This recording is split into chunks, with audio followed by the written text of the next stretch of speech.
হ্যাঁ নমস্কার, ভালো আছেন স্যার? স্যার আজকে আমরা যে গুরুত্বপূর্ণ বিষয়টা নিয়ে একটু আলোচনা করব সেটা হচ্ছে স্যার, এখন তো আপনার কাছে অনেক কিডনি রোগী আসে এবং কিডনির ইফেক্টটা সারা বিশ্বে কিন্তু বিরাজমান।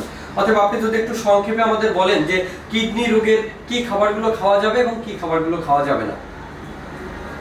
ধন্যবাদ দেবু একটা গুরুত্বপূর্ণ প্রশ্ন করার জন্য। আসলে কিডনি রোগীরা যখন জানতে পারে যে তার কিডনি রোগ হয়েছে তখন তারা খুবই একটা অস্থিরতার মধ্যে পড়ে যায় যে আমরা কি খেতে পারবো কি খেতে পারবো না। তো এই উপলক্ষে আসলে আজকের এই ছোট আয়োজন। তো আসলে কিডনি রোগীদের জন্য খাবারের তালিকা সেগুলো আমার প্রেসক্রিপশন ফাইলে কিছুটা দেওয়া আছে, তারপরও সরাসরি আমি দুই একটা আইটেম সংক্ষেপে বলতেছি।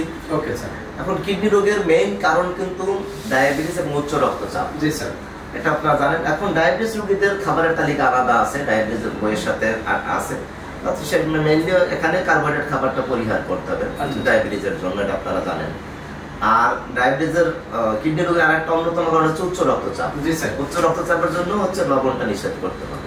তাহলে আমি দুইটা আইটেম পেয়ে গেলাম ইম্পর্টেন্ট, একটা হচ্ছে লবণ নিষেধ এবং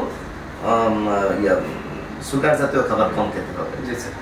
এবার আসেন আপনি রোগীদের জানা হয়ে থাকে ফল খেতে পারবেন না। জি স্যার। এখন দেখেন ফলের মধ্যে খেতে পারবে হচ্ছে আপেল, নাশপাতি, পেয়ারা, পাকা পেঁপে, জামরুল, আনারস, বেল, এগুলো খেতে পারবে। জি স্যার। আচ্ছা, এবার আসেন সবজি। সবজির মধ্যে খাওয়া যাবে হচ্ছে আপনার ঝিঙ্গা, চিচিঙ্গা, চালকুমড়া, লাউ, পটল, লাউ শাক, কলমি শাক, লাল শাক, ডাঁটা শাক, এগুলো কিন্তু আপনারা স্বাভাবিকভাবেই খেতে পারবেন। কিছু কিছু সবজি আছে খাওয়া যাবে, তবে সিদ্ধ করে পানি ফেলে রান্না করতে হবে। আচ্ছা আচ্ছা, মশলা দেওয়া যাবে এরকম দুই একটা আইটেম। যেমন বলি আপনাকে, আলু আমাদের খুবই ফেভারিট একটা আইটেম, আপনারা জানেন। আলু, মিষ্টি কুমড়া, কাঁচা পেঁপে, কাঁচা কলা, করলা, এগুলো খাওয়া যাবে, বাট সিদ্ধ করে ভাপাইয়া পানি ফেলে রান্না করতে হবে। আর কিছু সবজি টোটালি বাদই দিতে হবে। জি স্যার, বাদ দিতে হবে। যেমন বিচি জাতীয় খাবারটা মেনলি সজনে, ঢেঁড়স, বরবটি, কচু, পালং শাক, পুঁই শাক, এগুলো কিন্তু আপনার টোটালি বাদ দিতে হবে। আচ্ছা, এরপরে আসেন কিছু ফল অ্যাভয়েড করতে হবে। যেমন সে কি ফল অ্যাভয়েড করতে হবে, যেমন কলা, পাকা আম, কামরাঙ্গা। কামরাঙ্গা কিন্তু খুবই ডেঞ্জার আছে একটা ফল। জি স্যার। এটা কিডনির জন্য কিন্তু খুবই ক্ষতিকর, এটা খুব মনে রাখতে হবে। কামরাঙ্গা, আমড়া, বরই, লেবু, এগুলো কিন্তু টক ফলগুলো সাধারণত অ্যাভয়েড করতে হয়। জি স্যার। আচ্ছা, আর কিছু খাবার আছে যে আপনাকে যেগুলো ড্রাই ফ্রুট সেগুলো কম খেতে হবে বা বাদ দিতে হবে। দ্যাট ইজ বাদাম, কাজু বাদাম, খেজুর, ডাল। ডাল বলতে কিন্তু আপনার ঘন ডাল যেটা, এটা বাদ দিতে হবে। ডালের মধ্যে একটা মোটামুটি সেফ, দ্যাট ইজ মুগ ডালটা কিন্তু খাওয়া যাবে। মুগ ডালটা স্বাভাবিক পরিমাণে খাওয়া যাবে, অন্য ডালটা খেতে হবে কম মাত্রায়। এবার আসলে যেটা সবচেয়ে বেশি মানে অসুবিধা, সেটা হচ্ছে রেড মিট।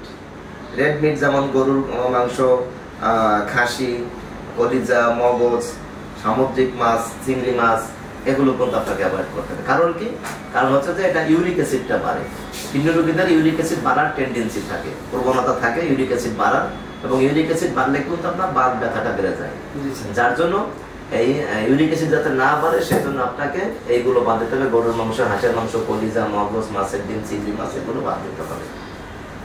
আর একটা আছে যেটা হলো যে আপনার সফট ড্রিঙ্কস বা লবণাক্ত খাবার, যেমন হচ্ছে আপনার চিপস, আচার, চানাচুর, শুটকি মাছ, এগুলো বাদ দিতে হবে মেনলি লবণের জন্য। কারণ ওগুলো লবণ দেওয়া থাকে, লবণের জন্য প্রেশার বাড়ে, আর প্রেশার বাড়লে কিডনির সমস্যা বাড়ে, আপনারা জানেন। আর যেগুলো সফট ড্রিঙ্কস যত প্রকার আছে, ধন্যবাদ সবাইকে। যদি আপনাদের কিছু উপকারে আসে সেজন্য আমার এই ক্ষুদ্র আয়োজন, এবং এটার যে উদ্যোক্তা আমাদের দেবু, তাকেও ধন্যবাদ এরকম একটা উদ্যোগ নেওয়ার জন্য। অনেক অনেক ধন্যবাদ। আপনাদের স্বাস্থ্যই সকল সুখের মূল। স্বাস্থ্যকে সুরক্ষা রাখার জন্য অবশ্যই আপনাদের কিছু নিয়ম পালন করতে হবে। আর কিডনি রোগী বেঁচে থাকুক, সকলের মাঝে সুস্থ হয়ে স্বাভাবিক জীবনযাপন করুক, এই প্রত্যাশায় আজকের অনুষ্ঠান থেকে বিদায় নিচ্ছি। সবাই ভালো থাকবেন, সুস্থ থাকবেন।